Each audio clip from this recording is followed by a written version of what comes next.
Welcome to Veiled Narrative Stories, where emotions meet luxury, where every heartbeat tells a tale of love, fate, and passion. Today's story will take you into a world where one unexpected morning changed everything forever. The first rays of dawn kissed her face as she stirred awake, her head throbbing softly from last night's chaos. The silk sheets beneath her felt unfamiliar, far too soft and luxurious to be her own. And then it hit her. The faint yet intoxicating scent of cedarwood and cologne that surrounded her like an invisible embrace. Her heartbeat quickened. She turned slowly, and there he was, Adrian Hale, the man every woman in the city whispered about. Billionaire, ruthless negotiator, heartbreak wrapped in a tailored suit. Memories flickered. A stormy night, a broken heel, a drenched umbrella, his car pulling over, his hand reaching out. That was all she could remember. Her dress hung neatly on a chair, her phone charging by the bedside. He had taken care of her, but why? Her body trembled, not out of fear, but out of the overwhelming realization that she was in his world now. And when Adrian's voice broke the silence, deep, calm, and magnetic, saying, "You're safe, I promise," her entire world tilted. She didn't know whether to run or fall. The first light of dawn crept softly through the floor to ceiling windows, painting the room in a golden haze. The silk sheets clung to her skin, whispering secrets of luxury she didn't remember earning. Her lashes fluttered open, the unfamiliar scent around her. Rich cedarwood and something darker, masculine, pulling her fully awake. She froze. This wasn't her apartment. The sheets were ivory, the furniture minimalist yet expensive, and the faint hum of city traffic echoed from far below. Her mind raced backward, chasing fragments of memory. There had been rain, a thunderstorm that swallowed the city. Her car had broken down near the bridge. Then headlights, a deep voice offering help, a firm hand, steady and commanding. After that, darkness. She must have fainted. She turned her head, heart hammering. He was there, Adrian Hale. Even in sleep, he looked composed, dangerous, and heartbreakingly handsome. Tousled black hair against crisp white pillows, jawline carved like it belonged in marble, and that same scent, his scent, wrapped around her like invisible chains. She couldn't look away. For a moment, she simply sat there, paralyzed between awe and confusion. The room itself felt like an extension of him, clean lines, gray tones, a hint of cold perfection softened only by the warmth of sunlight. A watch worth more than her annual salary lay on the bedside table. Every detail screamed of power and loneliness. She glanced down at herself. She was wearing one of his shirts, silky, oversized, smelling faintly of him. Her dress hung neatly on a velvet chair, her heels placed side by side below it. Whoever Adrian Hale was behind the Billionaire headlines, he was at least respectful enough not to cross lines. But still, waking up here in his bed, with his scent everywhere, it felt intimate in a way she couldn't explain. The door opened softly. She startled, clutching the sheet closer. Adrian stepped in, a glass of water in hand, wearing a black shirt that did nothing to hide the broad strength of his shoulders. His gaze met hers, and for a heartbeat, time froze. "You're awake," he said, his voice deep, smooth as velvet but edged with something magnetic. "You fainted last night near the old bridge. I brought you here to rest. You were shivering." She swallowed, words barely finding her. Thank you. I didn't mean to cause trouble." He smiled faintly, a half-curve that didn't reach his eyes.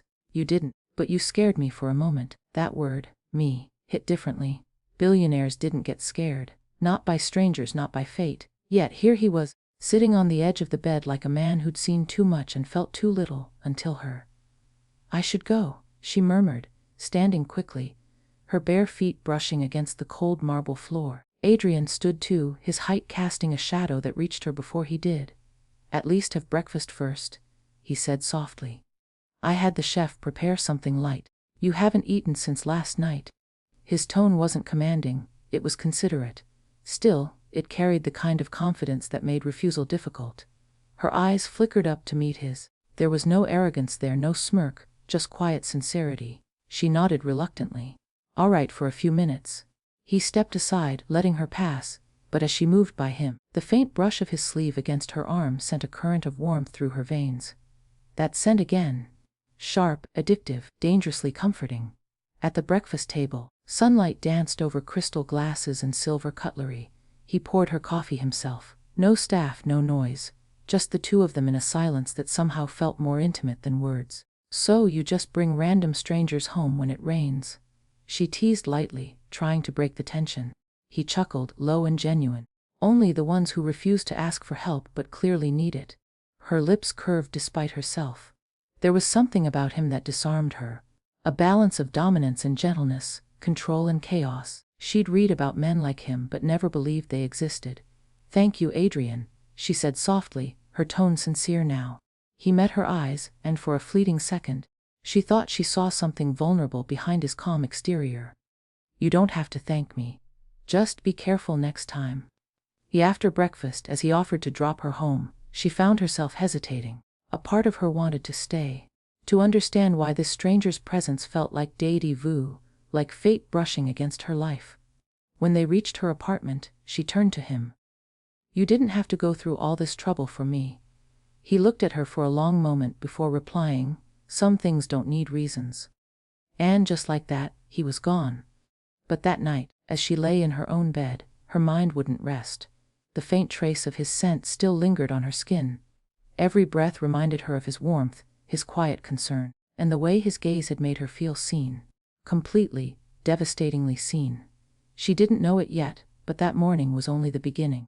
The scent she couldn't wash away wasn't just his cologne. It was the mark of destiny. Rain fell again that evening, tracing delicate silver lines down her window, as if the heavens themselves were replaying that night.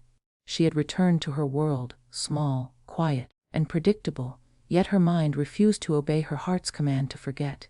Every breath carried his scent. Every silence whispered his name, Adrian Hale. He hadn't called, he hadn't texted, but somehow, his presence filled every corner of her thoughts. She could still hear the echo of his calm voice, still see the way his eyes lingered on her, as if memorizing every detail. That morning in his penthouse had been an intrusion of fate, uninvited yet unforgettable. And now, as thunder rumbled far away, she caught herself wondering, would she ever see him again? The next morning answered her question. A sleek black car pulled up in front of her office building, just as she was rushing inside, clutching her files and coffee. She froze when she saw him step out. Tall, composed, dressed in a charcoal suit that looked like it was stitched by destiny itself. His eyes found hers instantly. "Miss Bennett," he greeted, his voice smooth as silk, yet commanding. "You left this behind." He handed her a delicate gold bracelet. Her bracelet. The one she thought she'd lost years ago. She blinked in surprise. "How?" "You were wearing it that night," he said quietly. "It broke when I carried you inside. My housekeeper found it the next morning." She took it from him carefully, her fingers brushing his. Just for a second, but it was enough to ignite something fierce and unspoken between them. The air thickened. The city noise dimmed. "You didn't have to bring it yourself," she murmured, her voice softer than intended. "I wanted to," he replied simply. No arrogance, no pretense, just truth. The moment stretched, charged with the same electricity that had existed in that morning's sunlight. He studied her face for a heartbeat longer, as though searching for something he couldn't name. "Can I take you to lunch?" he asked finally. It wasn't a question, more like a quiet promise waiting to be accepted. She hesitated. Logic told her to say no. Men like him didn't walk into women's lives without reason, and when they did, they often left chaos behind. But something inside her, a whisper stronger than fear, said yes. And so, she did. The restaurant was like a dream suspended above the city. Glass walls revealing clouds brushing past the skyline, the low hum of jazz in the background, and a view that made the world below seem irrelevant. He sat across from her, the soft light catching the sharp angles of his face. Every gesture of his spoke of control. The way he lifted his glass, the subtle curl of his fingers around the stem. The way he looked at her as if time itself paused for her. "I don't usually do this," she said quietly, breaking the silence. He smiled, a rare, unguarded smile that softened his entire being. "Neither do I." Her laugh came naturally, surprising her. "So what is this then?" He leaned slightly forward, eyes never leaving hers. "A conversation between two people who should have met sooner." His words lingered like a melody. She could feel her heartbeat in her throat. The waiter arrived, poured wine, and retreated quietly, leaving them alone in a universe that suddenly belonged only to them.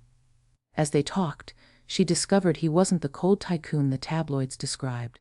Beneath the wealth and polish was a man who carried a loneliness so deep it felt like silence had become his only friend. And she, with her warmth, her simplicity, her unfiltered laughter, had unknowingly stepped into that silence and filled it with light. He told her about his late father, the empire he inherited too young, the betrayal that made him distrust everyone who smiled too easily. She listened, not with curiosity, but with empathy, and for the first time in years, Adrian spoke not like a CEO, but like a man stripped of his armor. "You're not what people think you are," she said softly. "And you," he replied, eyes glinting, "are far more dangerous than you know." The words made her breath hitch. Dangerous. Her. She wanted to protest, but his gaze silenced her. It wasn't danger in the cruel sense. It was the kind that came from beauty wrapped in sincerity, the kind that could undo a man without even trying. They finished lunch, but neither wanted it to end. As he escorted her to the car, he opened the door with quiet grace, his fingers brushing the small of her back. An innocent gesture that sent warmth spreading through her chest. "Thank you for today," she whispered, meeting his eyes. He tilted his head slightly, voice low. "Don't thank me yet. It's only the beginning." The way he said it made her pulse race. He stepped back, letting her go, but his eyes followed her until the car turned the corner. She could still feel his gaze. Heavy, magnetic, impossible to shake off. That night she stood by her window again, city lights flickering below like constellations. But this time she wasn't wondering if she'd see him again. She knew she would. The storm between them had only begun. A storm that didn't destroy, but awakened. And though she didn't realize it yet, that day's quiet lunch had already changed the rhythm of her life forever. For the first time, she wasn't afraid of the rain, because somewhere in that downpour, she had met the man whose presence felt like calm after chaos, and whose scent still lingered, like a secret her heart refused to let go. 3 days had passed since their unexpected lunch, yet the memory of it lingered in her mind like perfume that refused to fade. Every word, every look, every brush of his hand replayed in her thoughts on an endless loop. She told herself to stop thinking about him, to return to her ordinary life, her small apartment, her daily routines. But Adrian Hale had already rewritten the rhythm of her world. Then, one evening, as twilight painted the city in shades of gold and lavender, she came home to find a single envelope slipped beneath her door. Thick ivory paper, sealed with an embossed golden A. Her heart stuttered. The scent, faintly woody and elegant, was unmistakable. It was him. With trembling hands she opened it. Inside, written in Adrian's unmistakable handwriting, were the words that would change everything. "Dinner. Tomorrow night, 8 p.m., Hale Towers, 57th floor. Don't say no." No signature. He didn't need one. She stared at the note for a long time, her pulse unsteady. There was no explanation, no small talk. Just command cloaked in charm. The kind that could make her say yes without understanding why. And she did. The next evening she stood before the mirror, smoothing the silk of her dress. Midnight blue, elegant yet simple. Her reflection looked different. There was a spark in her eyes, a nervous excitement she hadn't felt in years. When the car arrived, sleek, black, and waiting like a silent promise, she took a deep breath and stepped into destiny. The elevator opened directly into his private penthouse. The space glowed with warmth, amber light from a chandelier, floor to ceiling windows framing the entire city below, and soft music that hummed like a heartbeat in the air. And there he was, Adrian Hale, standing near the window, glass of wine in hand, dressed in a tailored black suit that fit like sin itself. His presence filled the room before he even turned around. "You came," he said softly, turning to face her. His eyes traveled over her, not with arrogance, but with awe, as though seeing her made everything else in the world irrelevant. "I wasn't sure if I should," she admitted, voice trembling slightly. "But you did." He smiled faintly. "And that's all that matters." He guided her to the table. A setting for two, lit only by candlelight. The scent of roses mingled with the aroma of something rich and savory. Every detail was perfection. Silver cutlery, crystal glasses, music that shifted gently between classic and modern. "I didn't realize billionaires cooked their own meals," she teased lightly, trying to calm her racing heart. He chuckled. "I didn't. But I did choose the wine myself." Small victories. She laughed softly, and the tension between them eased. For the first time, the powerful Adrian Hale seemed human. Dinner unfolded like a slow waltz, each moment deliberate, every glance more dangerous than the last. They spoke of little things at first: books, art, the view, the chaos of the city. But soon their words wandered into deeper places. Fear, loneliness, dreams, the ache of losing trust in a world where everything had a price. When he leaned forward, elbows resting on the table, candlelight reflected in his eyes, he said quietly, "Do you know why I invited you here?" She shook her head, her voice barely a whisper. "Why? Because since that morning, I haven't been able to think straight," he confessed, his tone low and honest. "You came into my life like a storm I didn't see coming, and somehow I don't want it to end." Her breath caught. The vulnerability in his voice disarmed her. She'd imagined him as untouchable, composed, perfectly in control, yet here he was, confessing chaos. "Adrian," she began, but words failed her. He stood, moving around the table until he stood beside her chair. Slowly, he reached out, his fingers brushing a stray strand of hair behind her ear. The touch was soft, reverent, almost trembling. "You make me want to remember what peace feels like," he murmured. Her pulse quickened. Every part of her screamed to move away, to protect herself, but she couldn't. Not from him. Not now.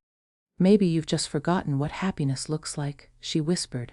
He smiled faintly, his thumb grazing her jawline. "And maybe you're here to remind me." The silence that followed was electric, fragile yet infinite. Then, without warning, a flicker of lightning illuminated the skyline, followed by a gentle rumble of thunder. The city outside was wrapped in rain once more. He led her to the glass wall, the city lights shimmering beneath the storm. "Do you remember the night we met?" he asked quietly. "How could I forget?" she whispered, her reflection trembling beside his. He turned to face her fully, his voice softer than the rain. "You were drenched, furious at the world, refusing to get into my car. You looked like every reason I'd stopped believing in second chances." She smiled, tears glinting in her eyes. "And yet, here we are." His hand found hers, warm, steady, sure. For a moment there were no words, no noise, no distance, only two souls standing between glass and lightning, both trying to remember how to feel alive again. When he finally spoke, his tone carried both confession and plea. "Don't run from this," he said. "Whatever this is, it's real, and I can't let it go." She looked up at him, at the man who had rescued her without asking for anything in return, the man whose eyes now held something far rarer than desire. Vulnerability. "I'm not running," she said softly. "Not anymore." He smiled then, the kind of smile that could undo the coldest night. And as the storm outside raged on, he leaned in and kissed her hand, slow and deliberate, as if sealing a promise. It wasn't possession. It wasn't control. It was connection, raw, tender, undeniable. The invitation that had started with 4 words had led to this. A night where walls fell, hearts opened, and love, uninvited and unstoppable, finally took its first breath. The morning after their perfect evening, the city seemed different, gentler, quieter, as if the world itself had paused to witness what was unfolding between them. She woke in his arms, her head resting against his chest, the slow rhythm of his heartbeat syncing with her own. For the first time in years, she felt safe, utterly, completely safe. But peace, as she would soon learn, was fleeting in Adrian Hale's world. When she opened her eyes again, he was already up, standing near the window, shirtless, his back a canvas of strength and quiet pain. The morning light fell across him, revealing the kind of beauty that wasn't just physical. It was sculpted from scars and stories untold. He turned, catching her gaze. "Good morning," he said softly, a smile flickering across his lips. "Good morning," she whispered back, her voice still wrapped in sleep and wonder. He poured her a cup of coffee, handed it to her, and sat beside her on the bed. For a few moments they said nothing, just exchanged quiet smiles, the kind that spoke of beginnings too fragile to name. But beneath that calm, Adrian's mind was elsewhere, haunted. When his phone buzzed, the look on his face shifted subtly, the light in his eyes dimming. He silenced it immediately, but she noticed. "Work?" she asked gently. He shook his head, forcing a small smile. "Nothing important." But it was important. The name flashing across the screen was Isabella Sinclair, his ex-fiancée, the daughter of one of the most powerful families in the business world, the woman who had once stood beside him in every photograph, whose betrayal had nearly destroyed him. And now she was back. That afternoon, as she prepared for a meeting, her phone buzzed with a notification that froze her blood. Her face appeared on the screen. An online article, splashed across the top of every gossip site. Billionaire Adrian Hale spotted with mystery woman. Inside the private dinner that broke the internet. There were pictures, grainy but unmistakable. Him holding her hand, her laughing in candlelight. The world that had always seemed so distant and glamorous was suddenly crashing down around her. Her heart pounded as she scrolled. The comments were cruel. Some called her a gold digger. Others accused her of breaking an engagement she hadn't even known existed. She didn't realize tears were falling until the doorbell rang. It was Adrian. She opened the door, eyes wet, hands trembling. He looked different, tired, guarded, but his presence still carried the same calm gravity. "I saw it," she said before he could speak. "You didn't tell me about her." He exhaled slowly, his jaw tightening. "Because she's my past, you're my present, and I didn't want her shadow touching you." "Adrian, the entire world is talking about it," she said, voice breaking. "You should have warned me." He stepped closer, his tone low but steady. "I wanted to protect you. I thought I could handle it quietly. But she—" He stopped, running a hand through his hair. "She's the one who leaked it." Her stomach dropped. "Why?" "Because she can't stand seeing me happy," he said bitterly. "Because she knows what I feel for you is real, and that terrifies her." The words hung between them, raw and heavy. She turned away, fighting the ache in her chest. "You live in a world I don't belong to, Adrian. A world where every look, every whisper becomes a headline. I can't survive that." He moved to her, his hand finding hers. "Then don't face it alone. Face it with me." She looked up, meeting his eyes. The same eyes that had once felt like safety, now burning with desperation. "And what happens when she comes after you again? When the world decides I'm not good enough?" His answer was simple. "Then I'll choose you again. Every time." His voice trembled slightly, and that vulnerability, the kind money couldn't buy, power couldn't fake, broke through her defenses. She didn't realize she was crying until he pulled her close, his arms wrapping around her with the strength of a promise. "Let them talk," he whispered against her hair. "Let them write, gossip, twist it however they want. I don't care. I've lived through empires collapsing, deals crumbling, but losing you." He paused, his voice catching. "Losing you would destroy me." She closed her eyes, feeling his words settle deep into her soul. The truth wasn't in his wealth or his power. It was in the way he held her, like something precious he'd been waiting his whole life to find. The next morning, the headlines changed again. Adrian had held a press conference. Cameras flashed, reporters swarmed, and he stood before them, tall, composed, fearless. When a journalist asked if he was still engaged to Isabella, his answer was simple: "No, I was. But now, I'm in love with someone who makes me want to be better. And she deserves more than rumors. She deserves respect." The room went silent, and as she watched the broadcast from her apartment, tears blurred her vision. Not from fear this time, but from the realization that he had chosen her. Publicly, fiercely, without hesitation. Later that night he arrived at her door again. He said nothing at first, just reached for her hand. "Now they all know," he said softly. "And I don't regret it." Her lips trembled into a smile. "You risked everything." He brushed a kiss against her forehead. "No, sweetheart, I found everything." And as she melted into his embrace, the storm that had threatened to tear them apart became the very thing that bound them together. Two souls who had finally learned that love isn't about avoiding chaos. It's about finding someone worth facing it with. The rain had finally stopped. Dawn crept across the horizon, painting the sky with soft strokes of rose and gold.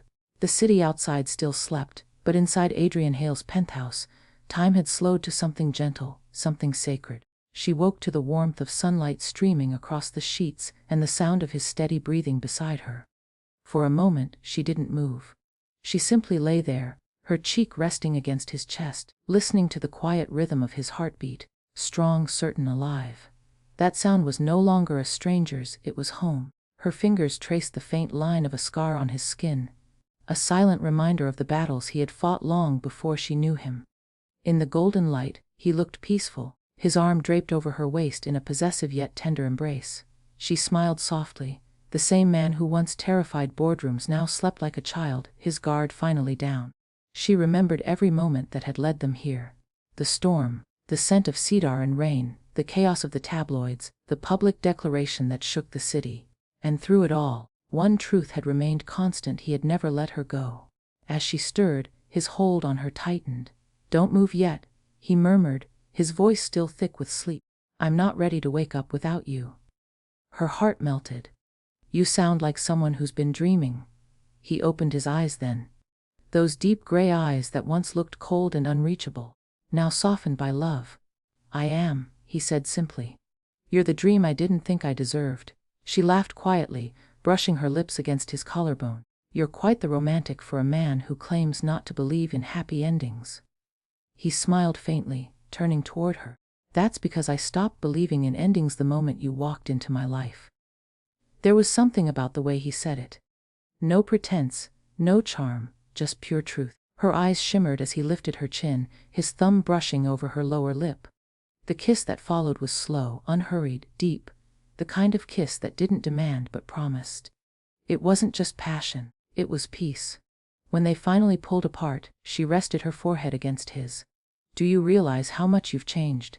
He chuckled softly. You make it sound like I was unbearable before. She smiled. You were unreachable. Untouchable. You built walls so high even light couldn't find you. And you, he said, tracing her jawline with his fingertips, walked straight through them as if they never existed. Her gaze softened. Maybe that's what love does. It doesn't break walls. It melts them. He studied her face, memorizing every detail. The curve of her lips, the way her hair fell over her shoulder, the quiet strength in her eyes. You know, he said, voice low, the first time I saw you I thought you were chaos. Now I realize you were calm disguised as fire. She smiled, pressing a hand to his chest. And you were ice pretending to be control. Maybe that's why we fit. They laughed quietly together. The kind of laughter that came from knowing they had both survived themselves. Later that morning, they stood on the balcony, wrapped in the same blanket. The city sprawled endlessly below. The sky was clearing, streaks of gold cutting through the fading clouds. This view, she whispered, it used to intimidate me. It felt so high, so unreachable. Like your world. He looked down at her, brushing a strand of hair away from her face. Then let me make it yours. She turned to him, eyes glistening. You already have. For a long moment, they stood there in silence. No words, no noise, just the quiet understanding of two souls who had fought through storms to find this fragile peace. I used to think love was a weakness, he said at last. Something that made you lose control. But you taught me it's the only thing that gives it back. Her smile trembled. And I used to think love was just a dream people chase to escape reality. But with you, she paused, her voice soft. It feels like breathing. He kissed her then, slow and lingering, the world blurring around them.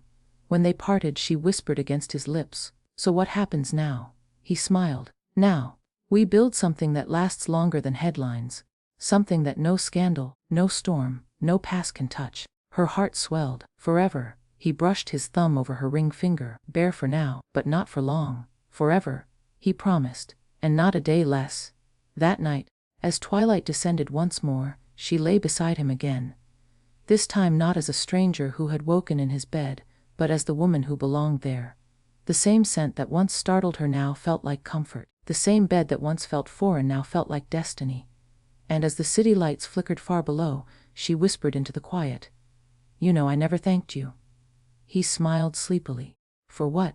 For finding me when I didn't even know I was lost. He kissed her forehead gently. No, he murmured. You found me. Outside, the rain began again, soft, rhythmic, familiar. But this time it wasn't a storm, it was a lullaby. And when morning came, she woke again in his arms, wrapped in his scent, his warmth, his love. No longer afraid, no longer unsure. Because this time, she wasn't waking up in a stranger's bed.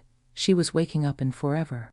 In a world built on power, secrets, and storms, their love was the one thing that refused to be contained. What began as an accident, a night of chaos and rain, became the awakening of two hearts that had forgotten what it meant to feel. She had entered his world by chance, but she stayed by choice, not for his wealth, not for his name, but for the man who, behind his armor, carried the heart of someone who only wanted to be seen. And he, the untouchable billionaire, discovered that love wasn't a weakness to be hidden, it was the only truth strong enough to set him free. Their story wasn't perfect, it was raw, fragile, breathtakingly real. It had storms, silence, and scars, but through it all, they kept choosing each other. Every argument, every touch, every shared breath only deepened what fate had written long before they met.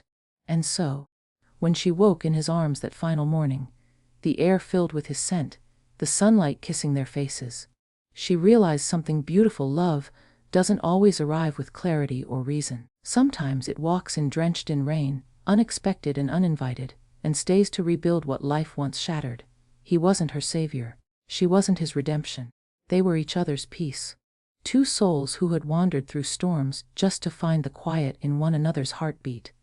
And as the world outside spun endlessly, she smiled against his chest, whispering softly, "This isn't the end, it's the beginning of forever."